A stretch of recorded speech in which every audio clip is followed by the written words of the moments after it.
গরু বন্ধ হওয়াতে মুসলিমরা বেঁচে গেল। গরু খেলি পুজো টুজো করবে, মুসলমানরা তো কিনতেও পাচ্ছে না, হিন্দু পাবলিকরা ঝামেলা করছে। আমাদের বা সমস্যা কি ঘোষেরা চিন্তা করুক, 1 বছর গরু বন্ধ থাক, তাহলে বুঝতে পারবে ঘোষেরা। সমস্যাটা কোনো মুসলিমের নয়, গরু বন্ধ হওয়াতে মুসলিমরা বেঁচে গেল। হ্যাঁ, সেটার চাপ ছাগলের উপর পড়ছে।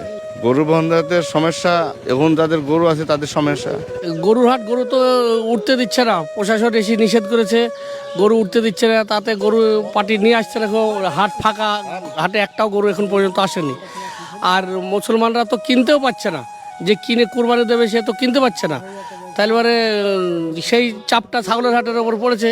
এবার ছাগলের দাম প্রচুর বেশি, যে ছাগলটা 10,000 দাম সেটা 15,000 দাম। কুরবানির জন্য এখন পার্টি তাই নিচ্ছে। হ্যাঁ, আমরা গরু কুরবানি করব না। তো ওই গরুর সমস্যাটা বেশি। গরু এখন পাবলিক ধরেন গরু বিক্রি করতে পারছে না। হ্যাঁ, পাবলিক আসছে ঘুরে যাচ্ছে, গরু তো কেউ কিনছে না। এবার কুরবানি দেওয়া নিষেধ করে দিয়েছে, তাহলে গরু কিনবে কী করে? হ্যাঁ, এবার কিনে তো রাস্তায় নিয়ে গেলে পরে ধরছে পুলিশ। হ্যাঁ, হাটে তো বিক্রি হচ্ছে, হাটে বিক্রি কিনবে, কিন্তু রাস্তায় নিয়ে গেলে তো ধরছে। হ্যাঁ, প্রশাসন নিয়ে নিচ্ছে, পাবলিক নিয়ে নিচ্ছে, পাবলিক ঝামেলা করছে, হিন্দু পাবলিকরা ঝামেলা করছে। এবার এখানে ওই জন্যে গরু উঠছেও না, আর বিক্রিও নেই। হ্যাঁ, এখন সমস্যায় পড়েছে হিন্দু মহল, তারা গরু বিক্রি করতে পারছে না, কেউ ছেলের মেয়ে বিয়ে দেবে, হ্যাঁ, যার জন্য প্রয়োজন, টাকার প্রয়োজন, সে গরু বিক্রি করতে পারছে না। না, গরু না, এই ছাগল উঠছিল, ছাগল বেচা কেনা হয়ে গেছে, হাট ভেঙে গেছে, বেচা কেনা হয়ে না, গরু উঠছে না। আমাদের বা সমস্যা কি ঘোষেরা চিন্তা করুক, ঘোষেরা ভেবে লেখ, তারপরে 1 বছর গরু বন্ধ থাক, তাহলে বুঝতে পারবে ঘোষেরা। আমাদের সমস্যা নাই, মুরগি আছে দেশে, ছাগল আছে, ভেড়া আছে, তাই খাবো। ওষুধ দেখে চিন্তা করতে পারো, তাহলে হয়ে গেল। হচ্ছে নতুন আইন তৈরি করেছে শুভেন্দু সরকার। মানুষ সে ভয়ে আছে, আতঙ্কে আছে, যার জন্য হাটে গরু বেচতেও আসেনি, কেউ কিনতেও আসেনি। গরু নাই, হাট তো ফাঁকা, নাই তো গরুই তো নাই খো, এখানে গরু নাই, কোনো ব্যাপারই সেরকম নাই খো, ফাঁকা, পুরো হাট ফাঁকা। দেখতেই তো পাচ্ছেন, ক্যামেরা ঘোরান, দেখেন কোনো গরু নেই। আজকে 1 সপ্তাহ থেকে কোনো গরু নেই, না গরু কিনছে না কেউ বেচতে আসছে। সমস্যাটা কোনো মুসলিমের নয়, তার কারণ তো সমস্যা মুসলিমের কি জন্য হবে? সমস্যা এই জন্যে হচ্ছে না, মুসলিম গরু পুষে গরু খায়, ওরা গরু খায় না, সমস্যা ওদের হবে, আমাদের কেন হবে? আমরা, আমাদের দম্বা আছে, উট আছে, এমন কোনো মানে এমন কিছু জানোয়ার আছে, তাদেরকে আমরা কুরবানি করতে পারবো। গরু আমাদের দরকার নাই এখন। গরু কি করবো? গরুর মাংস অনেক গরম, মুসলিমরা বেঁচে গেল। গরুর মাংস খেলে অনেক রোগ বাড়ে, শরীর অত্যন্ত গরম হয়। ছাগলের মাংস খাবো, ঠান্ডা থাকবে, স্বাস্থ্যের পক্ষে অনেক সুবিধা হলো, আমার মনে বলে। আপনার মনে কি বলে আমি জানি না। বিজেপি সরকার, শুভেন্দু সরকার গরু খেলি পুজো টুজো করবে। আমরা তো গরু কিনবো না, গরু কিনবো না, গরু খাবো না, আমরা ছেড়ে দিলাম একবারেই। যে হিন্দু ভাইরা বলে যে ওরা গরু খায়, আমরা গরু খাবো না ওদের সঙ্গে, তাহলে আমাদের তার কোনো ঝামেলা থাকবে না। যে 14 বছর আগে অব্দি যদি গরু গোমাতা হয়, আমরা বলছি এই গরুকে রাষ্ট্রীয় পশু হিসাবে ঘোষণা করা হোক, তাহলে 14 বছর পর কেন সেই গরুকে গোমাতা বলা হবে না? তখন বলা হচ্ছে কুরবানি দেওয়া যাবে। 14 বছর আগে গরু গোমাতা হয়, আর 14 বছর পরে কি তাহলে গরু সৎমাতা? আমরা জানতে চাই। শুধু এটা নয়, এই বাংলায় নয়, বাংলার বাইরে আমরা বলতে চাইছি, উত্তরপ্রদেশে যেখানে এক্সপোর্ট করা হচ্ছে সৌদিতে, সেগুলো কি করে হয়? বাংলার মানুষকে বলবো, আপনারা বোকা বানাচ্ছেন আপনাদেরকে শুভেন্দু অধিকারী। আমাদেরকে কি সুকুন পেয়েছেন আপনারা? 14 বছরের বৃদ্ধা গরু আমরা খাবো? ওই সমস্ত পরিষ্কার করার জন্য হৃষ্টপুষ্ট গরুগুলো আপনারা এক্সপোর্ট করবেন। যে আইনটা এখানে বলে দেওয়া হয়েছে যে 14 বছরের ঊর্ধ্বে গরুটা কুরবানি দাও, অসুস্থ গরুটা কুরবানি দাও, প্রজনন ক্ষমতা নেই সেই গরুটা কুরবানি দাও, তাহলে হৃষ্টপুষ্ট গরুগুলো আপনারা এক্সপোর্ট করবেন। 14 বছরের বৃদ্ধা গরু আমরা খাবো?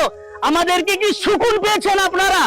আপনারা জানেন বিভিন্ন কোম্পানি আছে, তারা এক্সপোর্ট করে, যেরকম আল কাবির, যেরকম আরাবিয়ান, যেরকম আল হেলাল, যেরকম আল নূর, যেরকম আল কাসেম, এই সমস্ত যে কোম্পানি আছে, এই প্রত্যেকটা কোম্পানির মালিক কিন্তু কোনো না কোনো হিন্দু ভাই। পশ্চিম বাংলা জুড়ে সমস্ত থানাতে থানার অফিসাররা তারা মুসলিম সংখ্যালঘু ভাইদের ডেকে 1950 সালের কেন্দ্র সরকারের গুদামে থাকা যে আইন, সেই আইনটাকে বলবৎ করার জন্য পশ্চিমবঙ্গ সরকার প্রত্যেকটা থানায় ইনফরমেশন দিয়েছে যে তারা মুসলিমদেরকে ডেকে এই আইনটা বুঝিয়ে দিতে। সেই হিসাবে আজকে গোটা নন্দকুমার এলাকার বিধানসভার সমস্ত মুসলিমরা তারা এসেছেন, এসে আমাদের কাছ থেকে সেই ধরনের 1950 সালের আইনটাকে আমাদের কাছে পড়ে শোনানো হয়েছে। পশ্চিম বাংলার প্রত্যেক বাড়িতে বাড়িতে কটা করে গরু আছে তা কাউন্টিং করতে হবে। কটা গাই গরু আছে গোটা পশ্চিম বাংলায়, কটা বলদ আছে, কটা ষাঁড় আছে, কটা বাছুর আছে, এবং গাভীর পেটে যে বাছুরটা আছে সেটাও কাউন্টিং করতে হবে। এইভাবে একদিন কাউন্টিং করলে হবে না, গোটা প্রত্যেকটা বছর এই কাউন্টিং চালিয়ে রাখতে হবে। এবং প্রতি বছরে পশ্চিম বাংলায় কতগুলো গরু মারা যাচ্ছে এবং তার সমাধি স্থলটাও তৈরি করতে হবে। প্রত্যেকটা ষাঁড় কাউন্টিংয়ের থাকবে, প্রত্যেকটা মহিষ কাউন্টিংয়ের মধ্যে থাকবে। আজকে কোনো একটা সম্প্রদায়কে টার্গেট করে যেভাবে একটা সম্প্রদায়ের উপরে পুরো প্রশাসনটা 180 ডিগ্রি বেগে অতি সক্রিয়তা দেখাচ্ছে। আজকে আমরা নন্দকুমার এলাকার সমস্ত মানুষ আমরা এখানে এসেছি, আমরা অনেক আবেদন করেছি, আমাদের অনেক গরু কিনা হয়ে গেছে, আমাদের জন্য একটা বিকল্প কোনো ব্যবস্থা করে দেন। আমাদের এমএলএ সাহেবও ছিলেন, তিনার কাছেও আমরা আবেদন করেছি একটা বিকল্প কোনো ব্যবস্থা করে দেন, কিন্তু তারা আইনটাকে বলবৎ করার জন্য আমাদের কোনো কথা তারা গ্রাহ্য করেনি। তবে হ্যাঁ, আমরা গরু কুরবানি করব না। গোটা নন্দকুমার এলাকার সমস্ত মুসলমানদের ভাইদের কাছে আবেদন করছি, আপনারা কেউ গরু কুরবানি করবেন না, গরু ব্যবসা করবেন না, গরু কুরবানি করবেন না এবং গরু বিক্রয়ও করবেন না। আর একটা যে আইনটা এখানে বলে দেওয়া হয়েছে যে 14 বছরের ঊর্ধ্বে গরুটা কুরবানি দাও, অসুস্থ গরুটা কুরবানি দাও, প্রজনন ক্ষমতা নেই সেই গরুটা কুরবানি দাও, তাহলে হৃষ্টপুষ্ট গরুগুলো আপনারা এক্সপোর্ট করবেন। 14 বছরের বৃদ্ধা গরু আমরা খাবো, আমাদেরকে কি সুকুন পেয়েছেন আপনারা? ওই সমস্ত পরিষ্কার করার জন্য আমরা সুকুনের জাতি না। এই ভিডিও ফুটেজের মাধ্যমে যতটুকু বুঝতে পারলাম আর আপনাদেরকে বুঝাতে পারলাম সেটা হচ্ছে, এবছর যেহেতু কোরবানি করা নিষেধ করে দিয়েছে কলকাতা প্রশাসন, তাই মুসলিমরাও কিন্তু তারা কোরবানি করতে চাচ্ছে না। কোরবানি করবে কিন্তু তারা গরু দিয়ে কোরবানি করবে না, তারা চাচ্ছে ছাগল বা অন্যান্য বকরি দিয়ে, গরু ব্যতীত অন্যান্য বকরি, সেই বকরি দিয়ে কিন্তু তারা অনেকে বলতেছিল তারা খাসি দিয়ে কোরবানি করবে। সেক্ষেত্রে দেখা যাচ্ছে যে গরু দিয়ে যদি কোরবানি মুসলিমরা না করে, তারা যদি খাসি দিয়ে কোরবানি করে তাহলে কিন্তু হিন্দু ভাইদেরও সমস্যা হবে, কারণ তখন খাসির দাম অনেক হয়ে যাবে। যেই খাসিটা 5,000 টাকা সেটা কিন্তু 15,000 টাকা হয়ে যাবে, খাসির কিলো হয়ে যাবে 3,000 4,000। যখন মুসলিমরা খাসি খাবে, ছাগল খাবে, তখন কিন্তু অনায়াসে এটার ডাবলের থেকে ডাবল দাম বৃদ্ধি পেয়ে যাবে।